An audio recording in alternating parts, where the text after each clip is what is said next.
আপনি জানলে অবাক হবেন যে বিজ্ঞানীরা পৃথিবীর 12 কিলোমিটার নিচে গিয়ে শুনতে পেরেছে একটি ভয়ঙ্কর শব্দ, যেই শব্দটি ছিল হাজার হাজার মানুষের চিৎকারের মতো। পৃথিবীর মানুষ মাত্র 12 কিলোমিটার নিচ পর্যন্ত যেতে পেরেছে। সেটা 1970 সালে সোভিয়েত ইউনিয়ন করেছিল। তারা 12 কিলোমিটার গভীরে গিয়েই দেখে সেখানে যেই পরিমাণ গরমের তাপমাত্রা ছিল সেটা 2000 সেলসিয়াসেরও বেশি। আর সাধারণ একটি পাইপ কিংবা পৃথিবীর বস্তুগুলা সহ্য করতে পারে মাত্র 1500 সেলসিয়াস গরম। বিজ্ঞানীরা 12 কিলোমিটারের নিচে আর যেতে পারেনি, কারণ ওখানে 2000 সেলসিয়াস তাপমাত্রা হওয়ার কারণে তাদের পাঠানো যন্ত্রগুলো সব নিমিষেই গলে পানি হয়ে যায়। শুধু তাই নয়, আরও অবাক করার বিষয় হলো মাটির 12 কিলোমিটার নিচে যখন লোহার পাইপ পাঠানো, এর সাথে সাথে তারা মাইক্রোফোন অ্যাড করে দিয়েছিল সেখানে কেমন শব্দ শোনা যায় এর জন্য।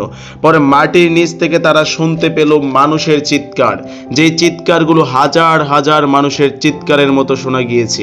পরে তারা কেউ ব্যাখ্যা করেছে এটা ছিল জাহান্নামের আযাবের চিৎকার।